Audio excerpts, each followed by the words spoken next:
Cheesy chicken carbonara. Ayan, napakasarap.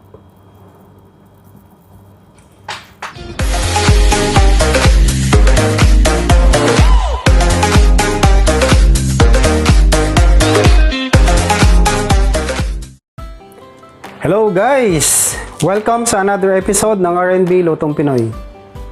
Ngayon ay magluluto tayo ng chicken carbonara. So ito yung mga ingredients natin. Ito yung ating smoked chicken. Yan, in-slice ko lang siya ng maliliit. Ito naman yung ating ham. Ganun din, in-slice ko din siya ng maliliit.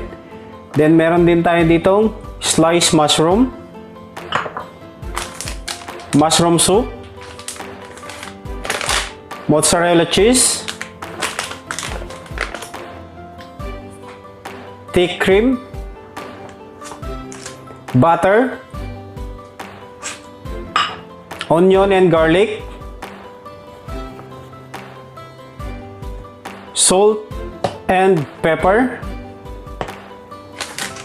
at ng ating spaghetti pasta. Ayan po. So yan yung mga ingredients na kakailangan natin. Sa isang cooking pot, nagpakulo na ako ng tubig dito para sa ating pasta. So maglalagay lang tayo ng cooking oil at ng salt. Pakukuluan lang natin yung ating pasta ng 8 to 10 minutes hanggang sa maluto.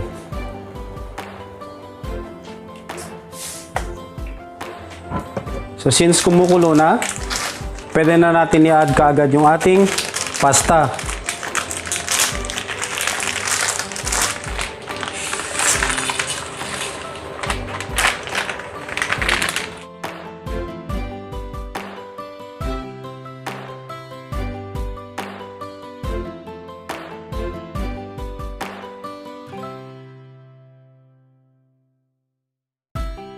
Habang niluluto natin yung ating pasta, isusutay naman natin yung ating onion and garlic sa isang saucepan or sa isang frying pan.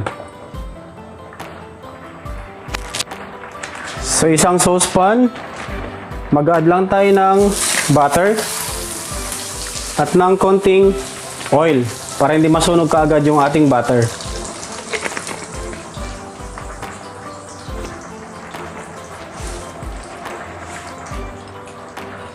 Then, mag-add na kaagad tayo ng garlic. Susutay lang natin to hanggang mag-light brown.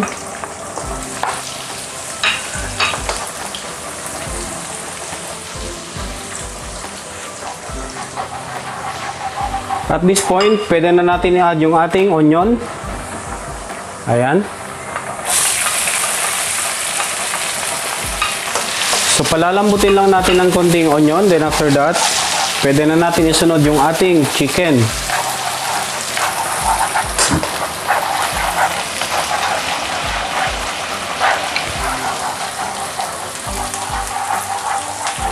So, ready na to. Then, i-add na natin kaagad yung ating chicken. Then, isunod na rin natin yung ating ham.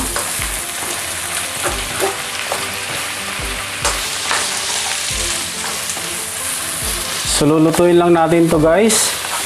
Then after that, pwede na natin isunod yung iba nating mga ingredients. At this point, pwede na natin i-add yung ating sliced mushroom.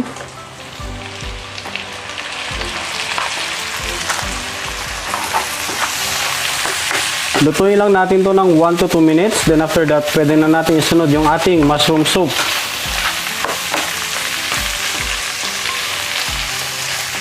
So, ang ginawa ko sa mushroom soup, nag-add lang ako ng water, then dinisolve ko lang yung isang sachet natin.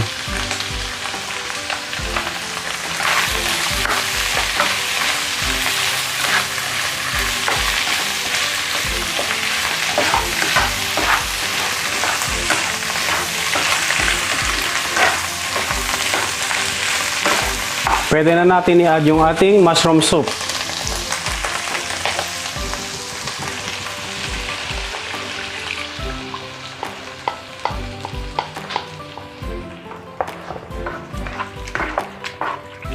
So lutuin lang natin to ng at least mga 3 to 5 minutes hanggang sa mag-thicken na yung kanyang sauce. Pero sa puntong ito, mag-add pa ako ng konting water.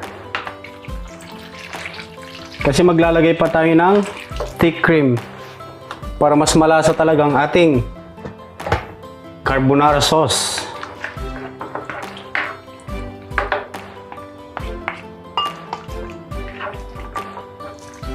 Hayaan lang natin itong kumulo. Then balikan natin mamaya. Mag-add na rin tayo dito ng ground black pepper. At ng ating salt.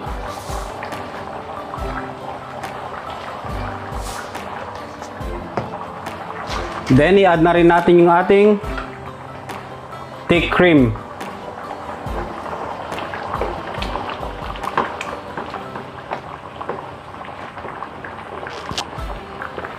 So i-mix lang natin mabuti hanggang sa tuluyan nang ma-dissolve yung ating thick cream na nilagay.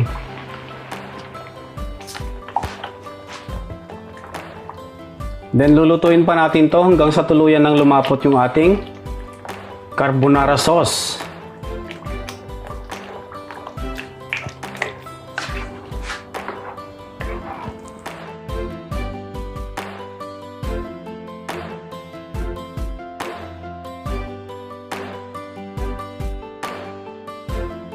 Then, pwede na rin natin i-add yung ating mozzarella cheese.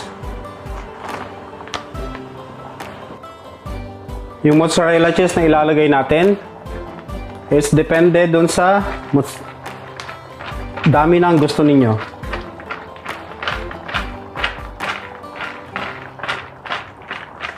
Yan. Sarap na ito.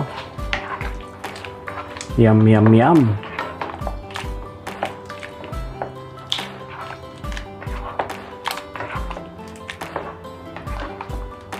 Then maglalagay din ako dito ng cheddar cheese para mas malasa talaga at mas cheesy ang ating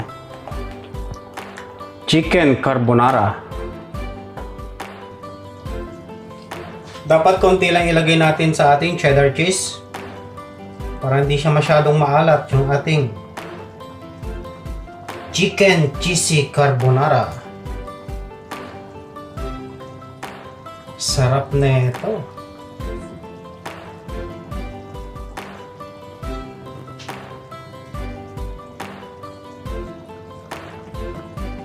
Ayan.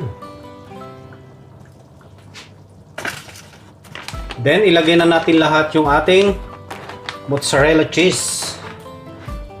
Ayan. Para mas lalong sumarap ang ating chicken cheesy carbonara.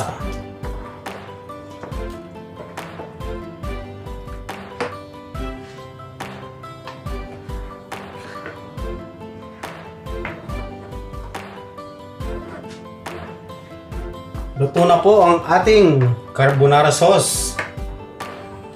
So pwede na natin i-mix.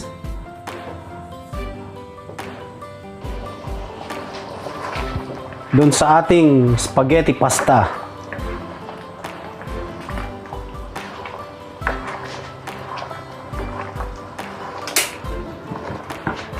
Thank you guys for watching. Don't forget to like, share, and subscribe.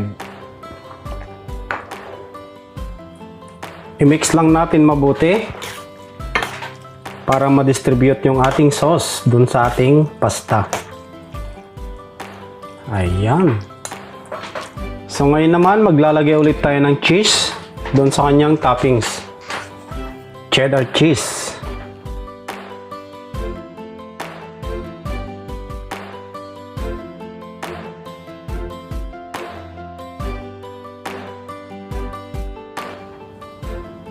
So eto na ang ating cheesy chicken carbonara. Ayan, napakasarap.